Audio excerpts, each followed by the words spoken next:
Alright, hey there Prox Gaming Crew, and this is Proxify here, and welcome to my very first ever Prox guide here on the channel. And today we're going to be playing Legend of Zelda in the Phantom Hourglass. Now this video, for what it's going to be all about here, is not going to be like your average ordinary solo let's play that I go on my way and do.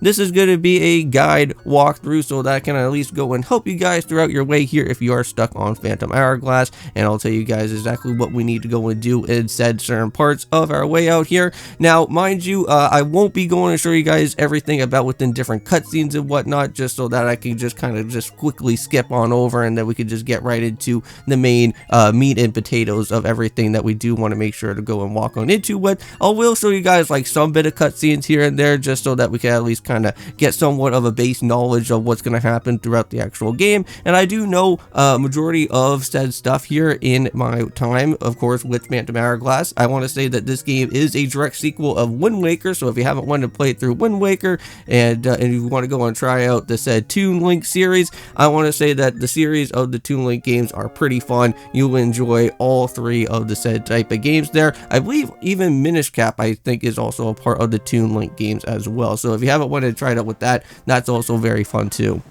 But yeah, so to go and start off everything out here first within the game is that we are going to have to start off with our time of the boat, because I believe during the Wind Waker segment, if you guys remember at the very end of the game, we were able to go from what was happening on Outset Island and leaving from there after once we went and defeated off with Ganon.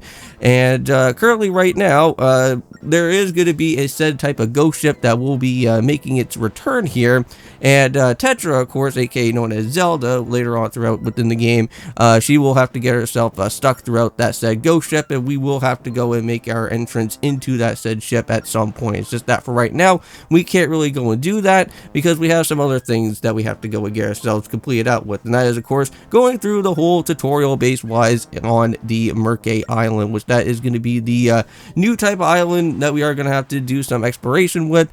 We will be meeting up with Oshus as well too, and all that other stuff that will be happening.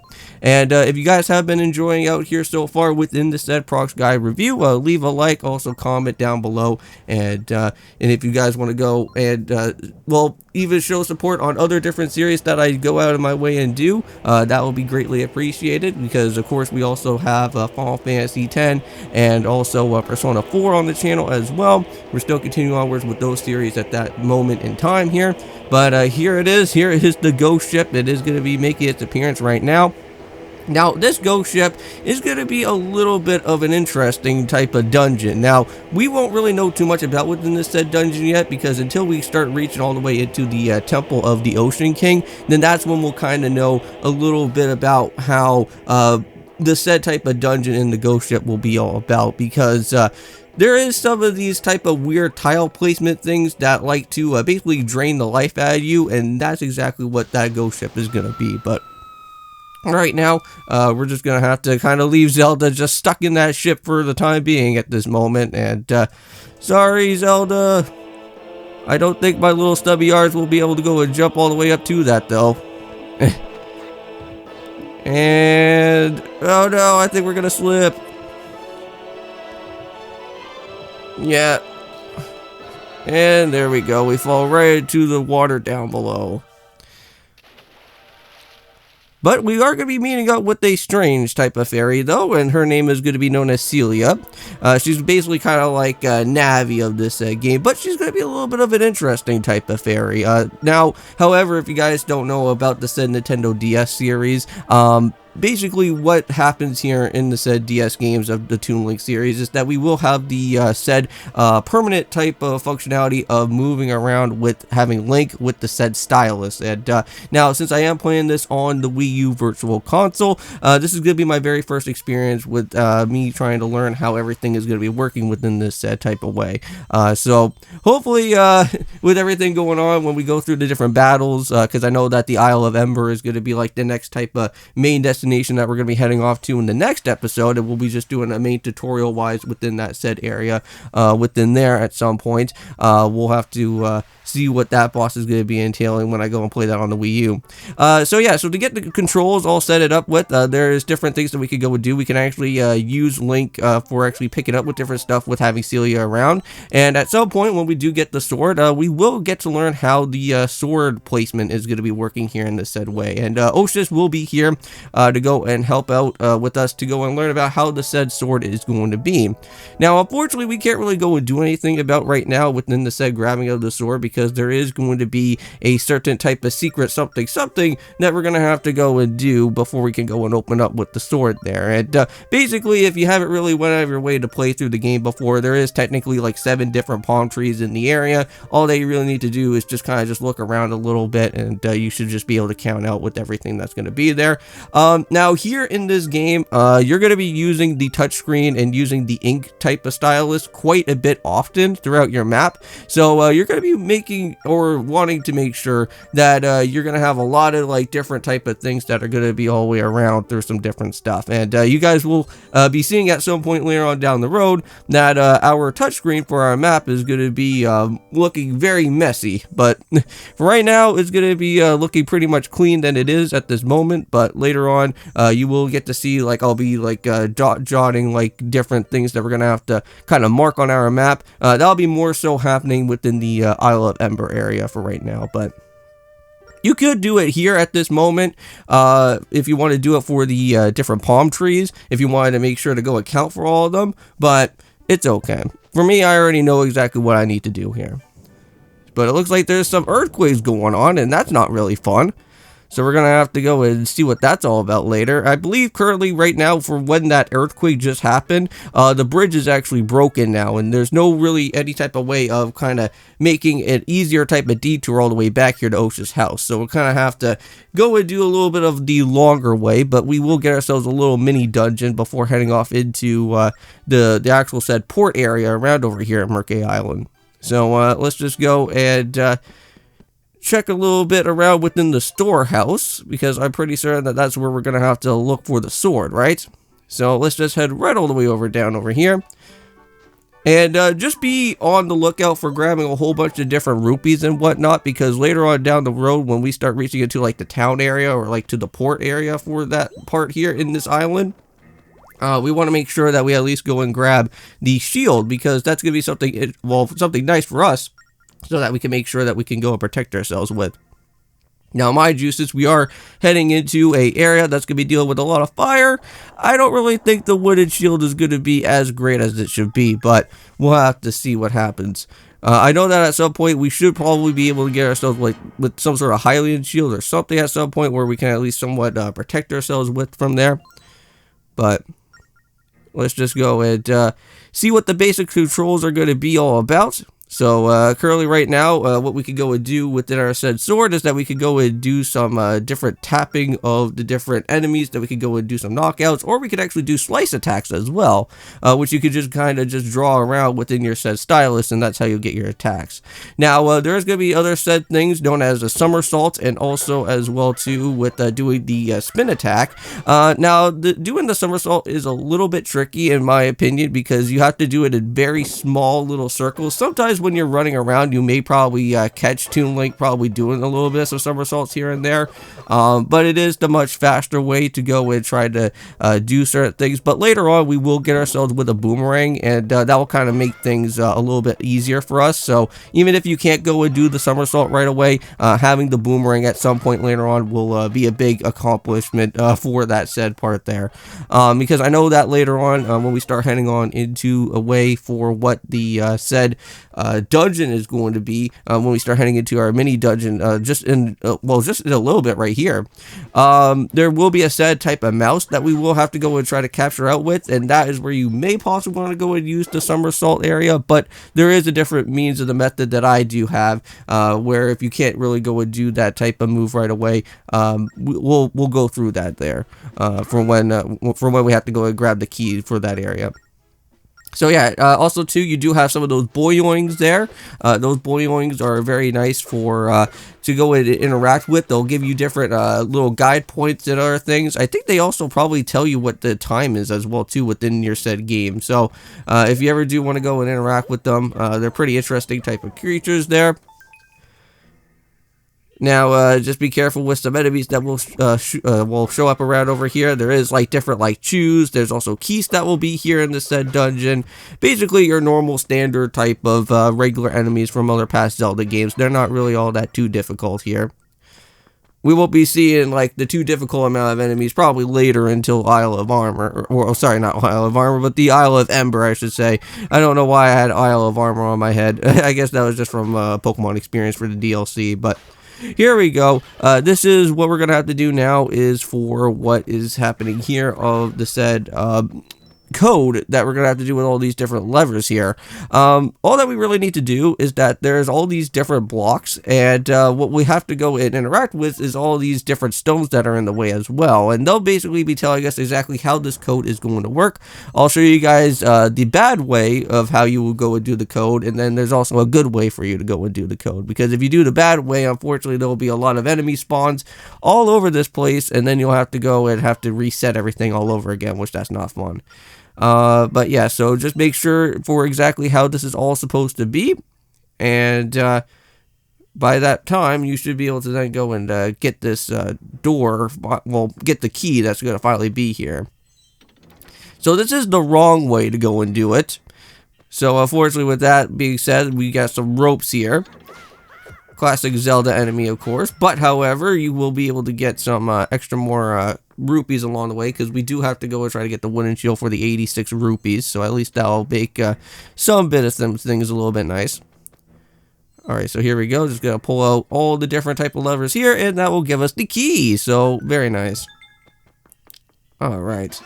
So now since we got the key, let's go and open up the door this way, and that should now take us almost out of the exit part of this said mini dungeon. Yeah, just be careful of the rope that will just show up there. That's not very nice. They just like to just put a rope right there just for you to lose a little bit of some health there, of course. So yeah, so here's our new enemy. This is going to be for the mouse. Now, there will be quite a bit of some times where we will be seeing a mouse with a key.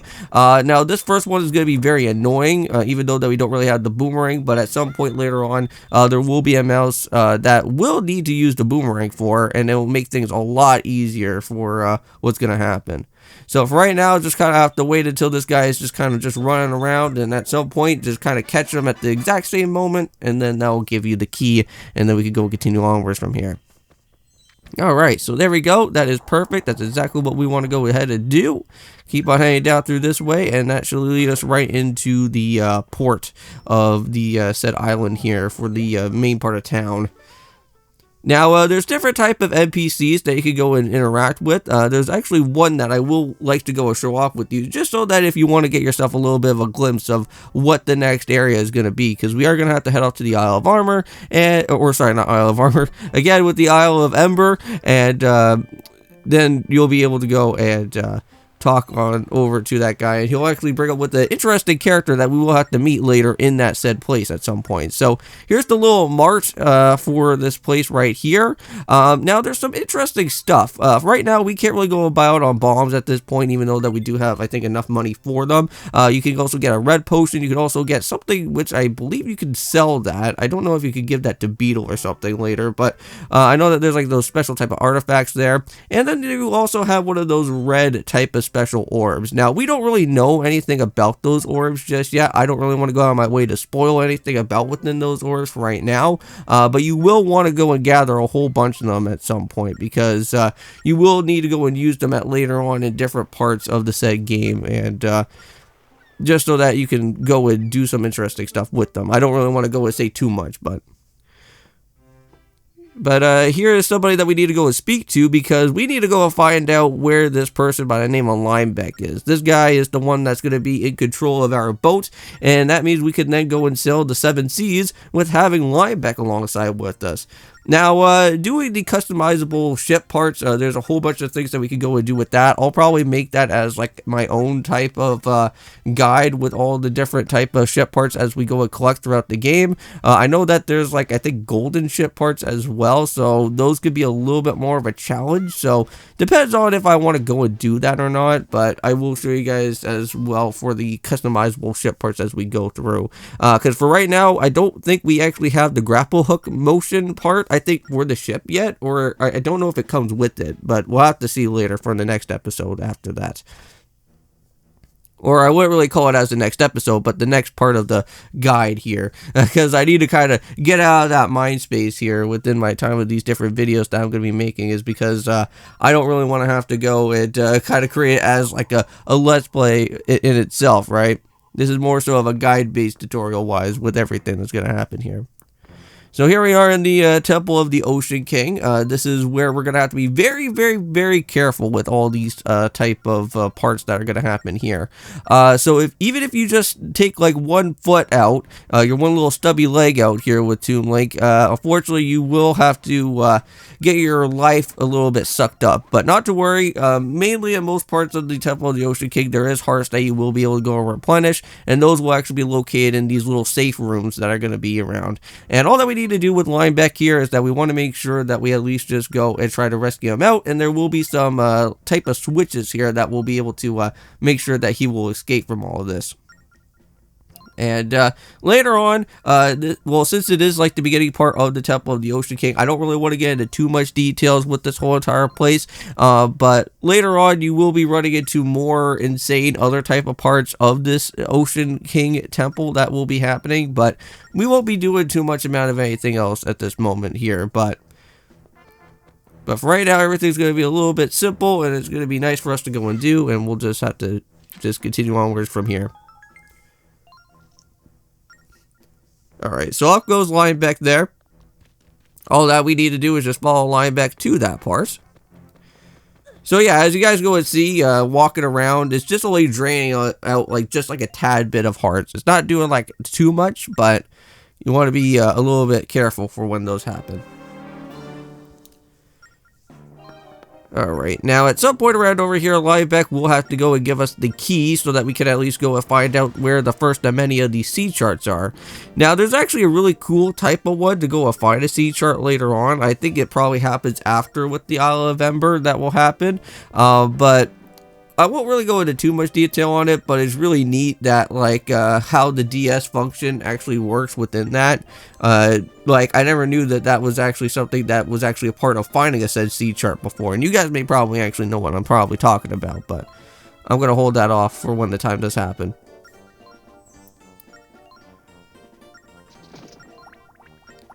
But yes, we do need to find that ghost ship.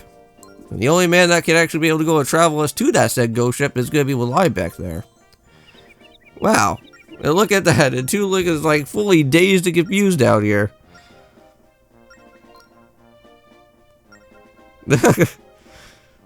Well, hey, you know what? We still at least got the key, but like we're just very confused from the whole situation. With him just shaking us around like that. Alright, so let's just try to get our bearings back together. Let's go and head back to where we were originally from before. Alright, so that seems a little bit interesting. I don't know if you guys just went and saw that, but there is an interesting symbol right there. Now, that symbol is going to be somewhat reoccurring every time, from what we're going to be seeing a little bit later on. But at some point when we do, may possibly have to go and do something there, we'll probably have to open up with that door with that symbol. But right now, can't do anything with it. Alright, so hit the 2 different switches there before the timer runs out, and I am pretty certain that we are now good as good for here. Good as golden. Not good as good, that doesn't really make any sense. But there we go, got ourselves with our first of many sea charts. Ah, okay.